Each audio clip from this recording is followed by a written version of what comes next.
Assalamualaikum warahmatullahi wabarakatuh.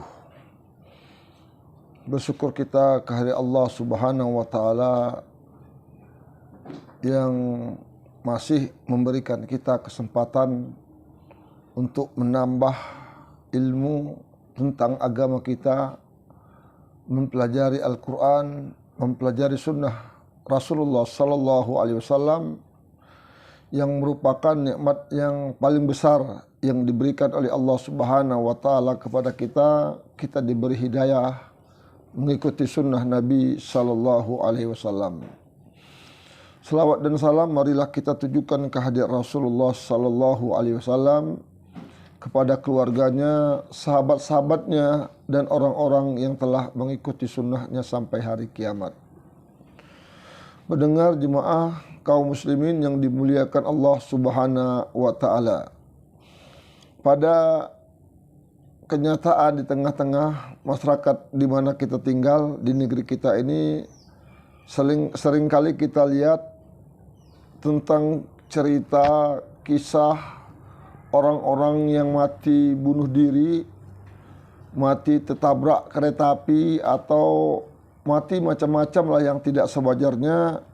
Dikatakan rohnya gentayangan, tidak diterima bumi, sehingga kesana kemari menjadi hantu, menjadi kuntilanak, genderuwo, pocong, dan lain sebagainya. Apakah benar ini terjadi?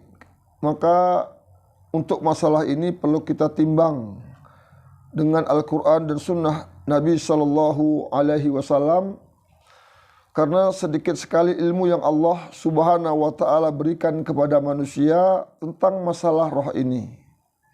Maka kita harus berhati-hati, karena setan, golongan jin, berusaha menyelewengkan akidah umat Islam, akidah umat ini dengan permasalahan roh ini, dengan timbulnya khurafat dari mulut ke mulut tentang roh yang gentayangan, roh yang tidak diterima bumi karena mati dibunuh, mati melahirkan, mati ditabrak, dan lain sebagainya, sehingga rohnya gentayangan, mengganggu ke sana, mengganggu ke sini.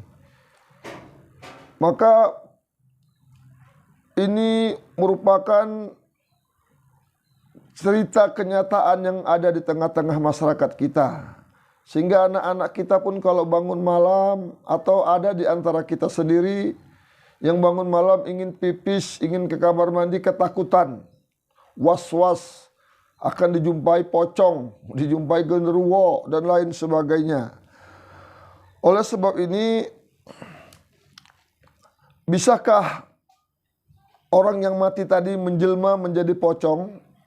Bisakah orang yang sudah meninggal itu menjelma menjadi genderuwo, menjadi tuyul, dan lain sebagainya? Dalam masalah ini Allah Subhanahu wa taala telah berfirman dalam surat Al-Isra ayat yang ke-85, A'udzu billahi minasyaitonir rajim, wa yas'alunaka 'anir ruh, qulir ruhu min amri rabbi wa ma utitum minal ilmi illa qalila. Dan mereka bertanya kepadamu tentang roh. Katakanlah roh itu termasuk urusan Tuhanmu, urusan Tuhanku, urusan Allah Subhanahu wa taala. Manusia tidak usah campur ikut membahas tentang roh, dan tidaklah kaummu diberi pengetahuan melainkan sedikit. Jadi sedikit. Yang sedikit itu harus kita dasari dari Al-Quran. Allah sedikit membahas tentang roh dalam Al-Quran, dan Allah sedikit membahas roh melalui lisan Rasulnya dalam hadisnya.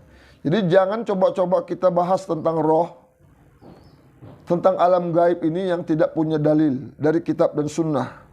Oleh karena itu, berbicara tentang roh harus merujuk pada dalil yang qat'i, dalil yang jelas, terang, dari Al-Quran dan dari sunnah Nabi Sallallahu Alaihi Wasallam.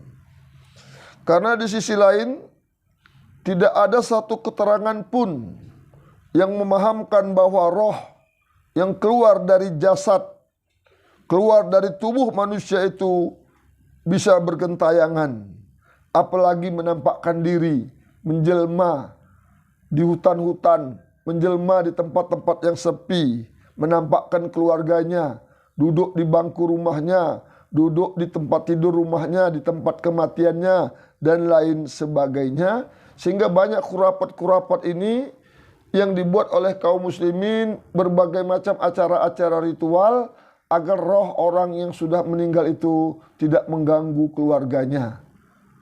Saya pernah jumpai ketika mayat itu sudah ditaikkan ke kerenda, keluarganya masuk-masuk di dalam bawah kerendanya itu musing-musing. Ada yang mengasih lampu sentir di tempat pemandiannya. Ada yang membuat sajen, bunga-bunga, ritual-ritual tertentu agar roh orang yang meninggal itu jangan mengganggu keluarganya.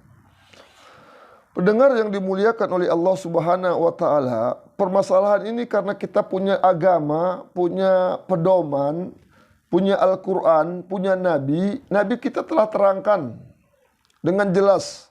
Salah satu dalam hadis riwayat Muslim dari Abu Hurairah radhiyallahu anhu, berkata Rasulullah sallallahu alaihi wasallam, tidak ada penularan, tidak ada mayat gentayangan menjadi batu, menjadi hantu kuburan, tidak ada binatang tertentu yang muncul menyebabkan hujan, dan tidak ada tabu di bulan Safar, sehingga bulan Safar tuh nggak boleh nikah, nggak boleh macam-macam lah keyakinan-keyakinan yang lain. Berikutnya Allah Subhanahu wa taala sudah terangkan juga, semua manusia ini akan wafat, akan kembali kepada Allah Subhanahu wa taala. Tidak mungkin bergentayangan, karena Allah telah terangkan dalam surah As-Sajdah ayat yang ke-11. Qul yatawaffakum malakal mautil ladzi wukila bikum thumma ila rabbikum turja'un.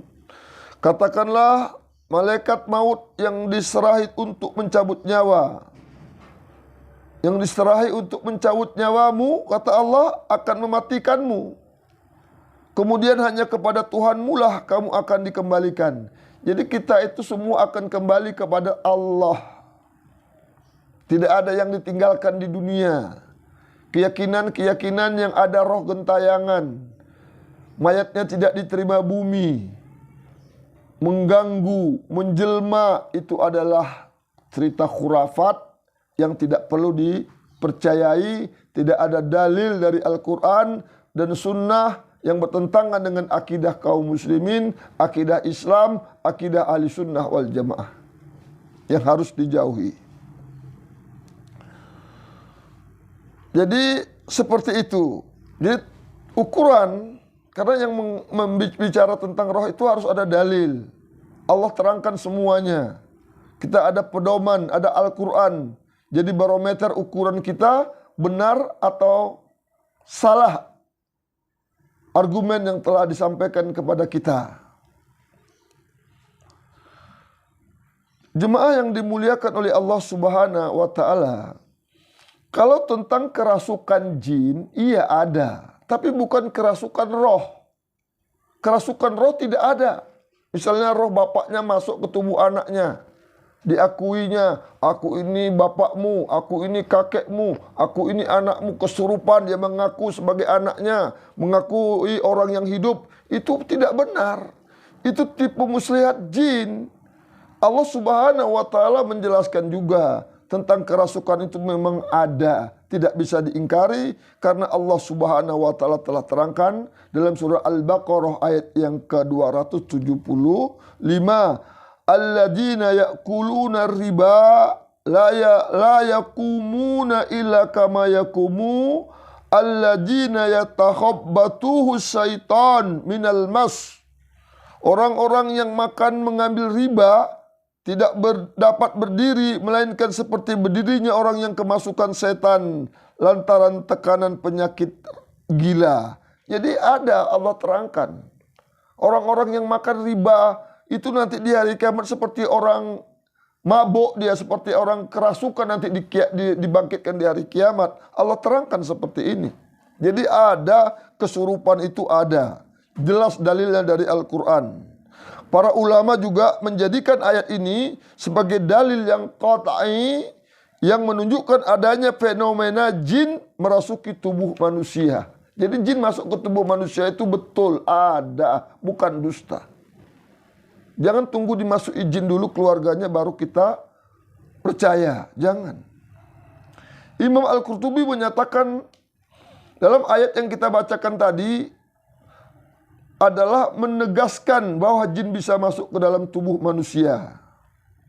Nanti dilihat dalam tafsir Qurtubi jilid yang ketiga halaman 355.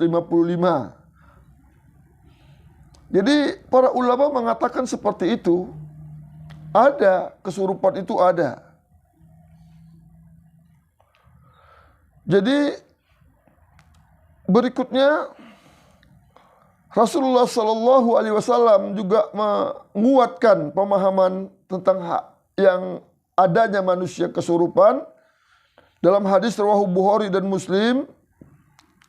Inna syaitana yajri minal insan majra dam. Sesungguhnya setan itu berjalan dalam tubuh manusia melalui aliran darah.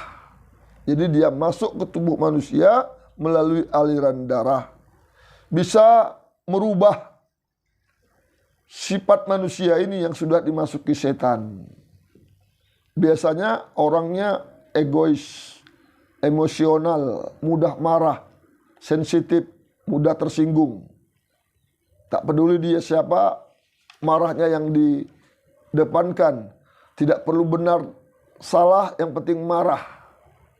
Orang-orang yang sedang marah ini salah satu tanda-tanda di tubuhnya itu dialiri setan.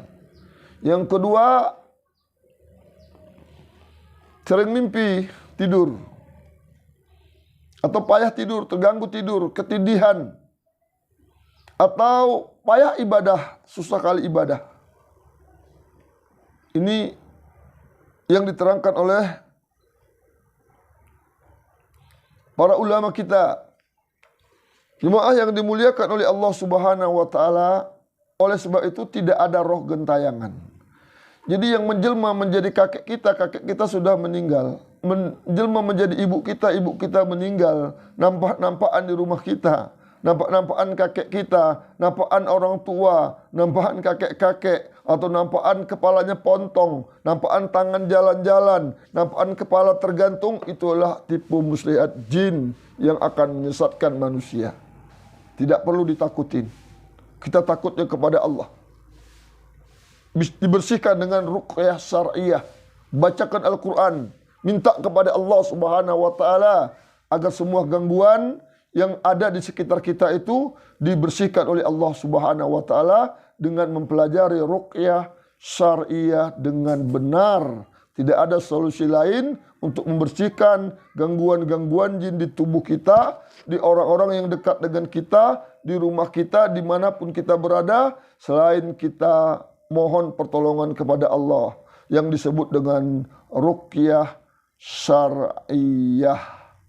Mungkin ada manfaatnya. Assalamualaikum warahmatullahi wabarakatuh.